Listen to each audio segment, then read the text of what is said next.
नमस्कार। आज सुनिए प्रेमचंद जी द्वारा लिखी हुई कहानी दूसरी शादी।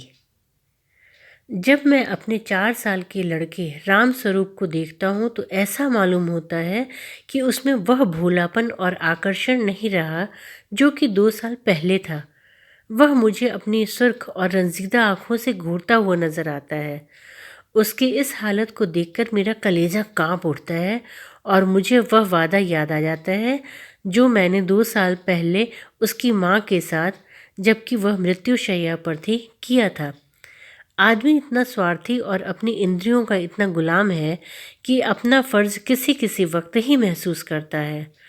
उस दिन जबकि डॉक्टर नाउमीद हो चुके थे, उसने रोते हुए मुझसे पूछा था, क्या तुम दूसरी शादी कर लोगे? ज़रूर कर लेना। फिर चौंक कर कहा, मेरे राम का क्या बनेगा? उसका ख्याल रखना अगर हो सके। मैंने कहा, हाँ हाँ, मैं वादा करता हूँ कि मैं कभी दूसरी शादी न करूँगा।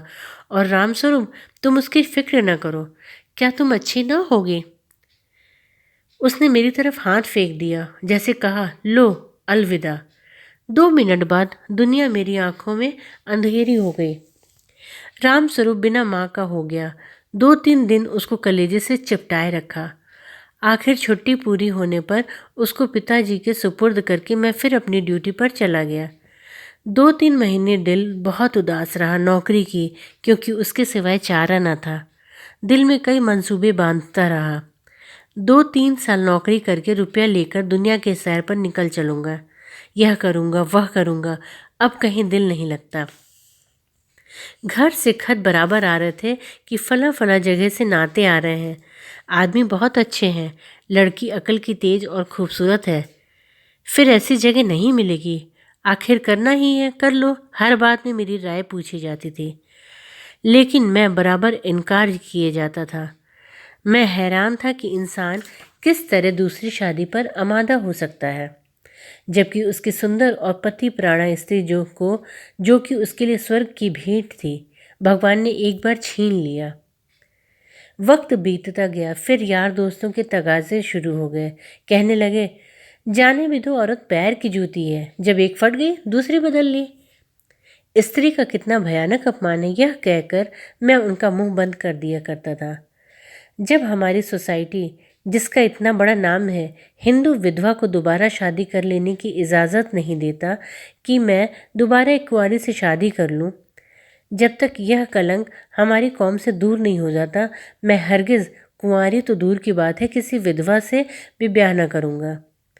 ख्याल आया, चलो नौकरी छोड़कर इसी बात का प्रचार करें। लेकिन मंच पर अपने दिल के ख्यालात ज़बान पर कैसे लाऊंगा?